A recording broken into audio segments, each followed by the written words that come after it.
It's time now for Teen Christian Ministries Live with your hosts, Larry Roy and Leslie Lamb. Chat lines are open at tcmlive.com by clicking on the Live Join Now button. TCM Live addresses issues that teens face daily, providing a safe place to talk it out and find answers to their questions. Larry and Leslie are in the studio. Let's join them now for TCM Live. Hey guys, welcome to TCM Live. I'm Larry and this is Leslie. How are you? I'm okay. Great. We're looking forward to having a wonderful show for you. Leslie, what are we talking about? Oh, we are talking about good, better, best. Choosing God's best plan for your life. Well, I knew it was either going to be something like that or it was going to be like a rating of the local Chinese restaurants. Yeah, I decided to go with the good, better, best. Although I did consume quite a bit of Chinese food and could do a rating. But just in case they decide to be sponsors one day, I decided to go ahead and do the good, better, best show. Gotcha. Okay. Well, can you explain that to us a little bit? Yes. You know, a lot. We hear in Jeremiah 29:11 that, that's one of your favorite verses, actually. very much. Yes. So one of my, that and 29:13. Yeah. 29:13 is the one you put in all your books. In all my That's books, correct, yes. exactly. Because she's an author. Yes. Yes. Yes. Leslie Lamb. Yes, which Yes. is in large part why we're doing this show today. Yeah. So anyway, Jeremiah 29:11 says, "For I know the plans I have for you, says the Lord. Plans to..." The plans are for your good and not disaster. This is a different translation that I'm used to. So anyway, the plans are for your good and not for disaster, to give you a future and a hope. That's Jeremiah 29:11. And so we know that God has a good plan for us, but we don't always know what that good plan is. And a lot of finding the will of God is just walking out obedience. Yeah, You know? and a lot of times, especially when we first come to Christ or we first start dabbling in this Christianity thing, this Christian walk, it's somewhat easy because we're not really sure exactly what we're supposed to do. And don't get me wrong, it's not easy, but it's somewhat easy compared to what we're going to be talking Right. about. It's somewhat easy because we're not really exactly sure, most of us, what we're supposed to do. And so we allow ourselves to sort of ebb and flow in a lot of different directions, and we make some mistakes. Right. And, but we're a lot more open to what God has for us, the Spirit leading. And, as you go on throughout your Christian faith, throughout your life, a lot of times it becomes more difficult. Some people think it would be easier to go, oh, do it good, do what's good, do what's the best, do the best thing for me. Right. What's better for me to do at this point in my life. People think it Right. would get easier, but a lot of times it actually gets harder. Yeah, because the truth is, we do have a loving God, a caring God, a good God, and He has a good plan for us, and He wants us to succeed. But He sees the bigger picture. Yeah. And sometimes, as we grow closer in our relationship with Jesus Christ, we see that there's just some things that we have to do, that we have to let go of, people that we may have to, like our last show, people that are reset when we did that, people that we might need to distance ourselves from, things like that. And like our last show was on depression. And, in our flesh, we cling to those things that are satisfiers. Yes. Those things that are comfortable. Those things that we desire, those things that we feel like, well, I could really do some great things if I could just do that. Yeah. And a lot of times that's what we pray to God. Well, God, I know you're going to use me, and so you're using me here, and I know this is great, and this is what I want. And all of a sudden, doors start closing, and things start changing, and all of a sudden you find yourself kind of in this limbo and not knowing which way to turn or where to go. But relationship with Christ, once you get through the love and the acceptance, and He's your Father and He's your friend and He's the lover of your soul, then it starts that process of looking like Him. And when we are in that process, when God is trying to make us look more and more like Him, we have to lose more and more of ourselves. Yeah, and a lot of people would think in that, okay, there's the kicker right there. I've got to lose myself. I've got to Right. lose my individuality. I can't be who I am. And that's not really No. what we're saying at all. No, that's not. Matter of fact, I think the best way to explain what I'm saying, because maybe this is all jumbled, is through the story of a guy named Charles.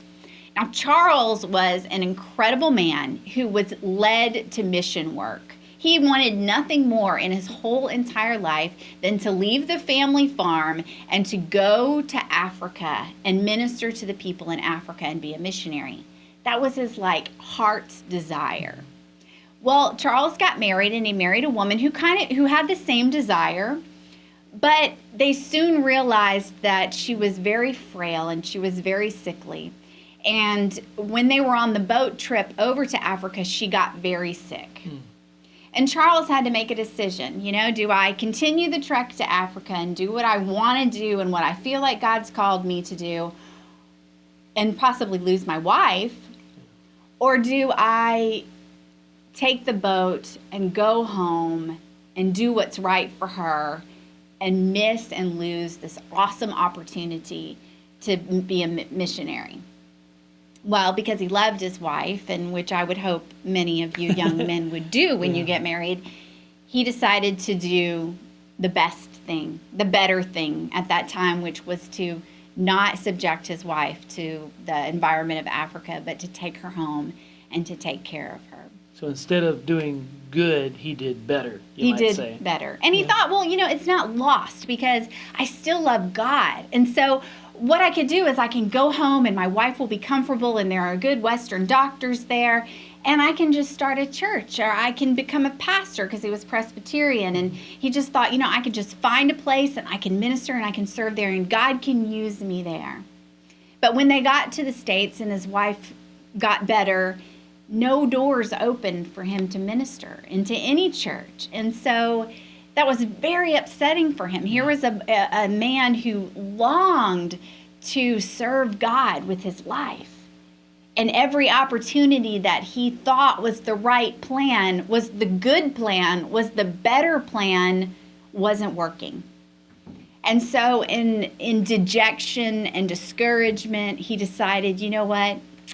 My dad has this grape vineyard, and he's had it for a very long time, and he's been on me for a long time about helping them with their marketing and helping them with their advertising, and this is so not what I want to do. Son, you know what you need to do? You need to do like your mama, your mammy, and your cousin, and your uncle. You need to take your shoes off like I Love Lucy. You need to get in the grapes. And stomp grapes. If you ain't got grapes between your toes, you're not prospering. That's what his daddy was saying to him. Of course, Yeah. yes. And so because all the other doors had closed and Charles really had no other option, he did this. He joined the family company, and he was so good because, evangelists a lot of times are really great salesmen. Yeah. Not to say that we're selling Jesus, but we are selling Jesus, and we believe in it. We believe in him, and so we want to push that message. So it stands to reason that someone who has an evangelical heart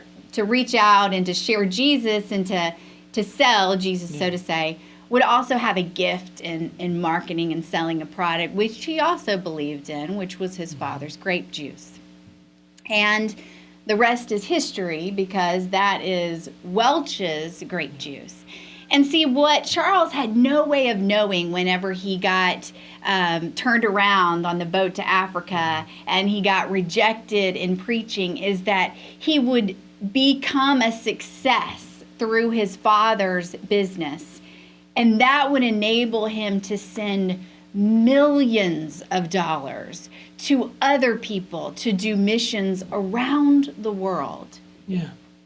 And maybe you're having problems, you're watching this and you're thinking, but what does that have to do with me? I had a bad day at school, or I had a bad week, or it's been a bad year at school so far. Yeah. I've got a horrible job. Maybe you're in college and you're like, man, I've got a horrible part-time job and things just aren't going, I'm not sure my major, things aren't going the way I thought they would go. I want to change my major. I'm not sure of what I'm doing, or I really want to do this, but it seems like God has closed the door on it. And you're like, what does that old grape guy have to do with me?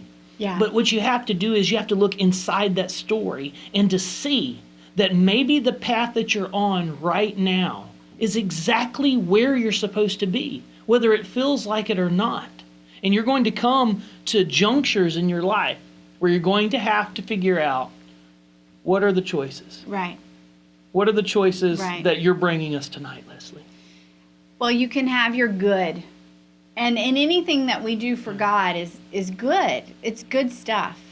And then you can have the better. That's when you may find something that just answers that call. It fills that passion. It drives the inner spirit in you to want to do something greater. And then you have the best. You know, Charles going to the mission field, that was good. And him wanting to start a church, that was better, perhaps.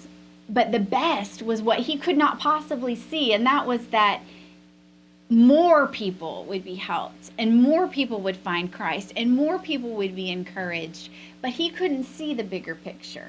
Now he probably could. I mean, he's dead now, but looking Now he back, he could probably really saw see it. the big And you know what's picture. really amazing, before I get into what I'm here to say necessarily, is that what's really amazing is that the Welch's company that has the grape juice, it was in the time of the Prohibition, and churches wanted to have communion, but there was a group of people, the Presbyterians, that did not want to have alcohol. The Catholics had alcohol, the Methodists had alcohol, the Episcopalians had alcohol. Many people were drinking alcohol to symbolize the Lord's Supper, but it was against their convictions. And so what they did and how they marketed this grape juice that was non-fermented was to churches so that they could enjoy the experience of the Lord's Supper and not have to drink something during the Prohibition, which they considered was not only prohibited, but they were also convicted about. And still, a lot of churches, I know my church, we still use Welch's grape juice because it's the best grape juice, and we're not getting royalties on this, but you know, it's the best grape juice, and it fits the bill. And so, you know, he did a great thing in that as well. Yeah. And then Welch's still has charities that they give to. They are very much a civic-minded organization to do what's best for humanity. I mean, they might have drawn away a little bit from the Christian aspect, but they still give a majority of their proceeds to people. So all of that came from the heart of one man, Charles E. Welch. And it's really hard sometimes to see that that was the better, you know, choice, the best choice. And in my own life, you know, in this journey with God and ministry, it's really hard sometimes because you have a heart for Jesus that loves him so much, but more than that, loves his kids. And loves those people that don't even know him, those people that right now spit on him, those people that think he doesn't exist. You know, he loves them too. And because he's placed his heart in me, I love them too. And so when I was about 13, 14 years old, I gave my life to God, to missions. Yeah. And that has been the whole purpose of my life, is to do all that I can to share who he is and his love and his salvation through Jesus Christ. And so we've been doing TCM. I was writing and I was speaking, and God pulled me away, doing radio, which I totally loved. And God said, you know what, we're not going to do that anymore. We're going to do something different. And so my best pal, Larry, says, hey, I have a vision, and it's TCM, and it's a heart pull, and let's do it, Leslie. And I was like all gung-ho, yeah, let's do it. Let's win some kids for Christ. And so TCM started, and I've loved it. It's been awesome. And through TCM, God has given me the opportunity to speak and to share my heart and to share his heart and just love on youth, teens, the world over. And that's been awesome. But now I've gone from the good, the better, and now God is saying, you know, I need you to step away from TCM for a little while. Really, God? I don't want to step away from TCM because it's everything that I want. It's everything that I'm passionate about. It's all about sharing you. Why would you take me out of that? but in that obedience walk, and I can't see the bigger picture. But I know that 7 years ago I started writing these books, and girls have been affected and young men have been affected, and everybody keeps asking me, when are you going to finish book 3? And I have to tell that story. I have to tell that story because as we've talked to you week after week after week, we know you're hurting. And we know it doesn't matter what part of life you come from, whether it's out of the church or whether it's, completely unchurched and not knowing any Christians in your life and could care less about who Jesus Christ is. And then it's those people who are kind of on the sidelines. Maybe they go to church sometimes, maybe they don't. You're all dealing with something. You all have some issue, some place where you need some light shown. And God has given me the ability to write that light and to share Him through word. And so He has asked me to do a very hard thing. He has asked me to leave TCM for the next 6 months. I'm holding firm to that, and finish book 3, because girls need to know that there is hope. And girls who self-harm need to know that there is rescue. And girls who are assaulted need to know that there is strength and there is healing. And so I am, with a heavy heart, spending this last night of TCM with y'all. And I know it's been kind of preachy. It hasn't really been a lesson, so to say. And I'm crying like a blubbering baby, but it hurts to leave you. Because I love you. And even if I've never met you before, my heart goes out to you because I pray for you every day. But I leave you in good, awesome hands. I leave you in the hands of God, but I leave you in the hands of Larry, who loves you so much that he is going to stay in here, and he's going to bring people in here that are going to invest in your life and give you what you need, because the Holy Spirit has impressed that upon him. So I want you to pray for Larry, and I want you to pray for TCM, because I believe that this is just a season, and as hard as obedience is, it's always worth it. I'm sure that Charles E. Welch, in the midst of all of that, was like, God, why? That totally doesn't make sense. I don't know why you're doing this to me. Very much the questions I've asked him in the last few weeks. But I know at the end of his life, he looked back and he knew it was worth it. It was worth it all. And I know that at the end of my life, I will know this moment and this obedience walk. And my daddy in heaven will say, it was worth it. And Leslie, as you leave TCM, as you go to finish book 3, Yes. you know, you're going to, exactly like what you said, and I've told you this all along, since working on book 2, you know, you are going to continue to touch lives, especially the lives of young girls, teenage girls, women, some men, some young men. But here's the thing that we're going to continue to do here at TCM. We're going to continue to do that as well. We're going to continue to touch people and to reach out and to make a difference and to remind you day in and day out that you are not alone. So remember that. Remember that we are a constant here. Leslie's not just magically disappearing and you'll never hear from her or see her again. She is still praying for you, and she is still available if you need to talk, if you need prayer. She just needs this time to do as Daddy God has called her to do. Sometimes you face these moments in your lives, and this is what we leave you with. You're at one of these 3 junctures right now. Good, better, or best. You have to not only consider yourself, but everyone around you. We're praying for you. Guys, we hope you have a great night. And remember, you are not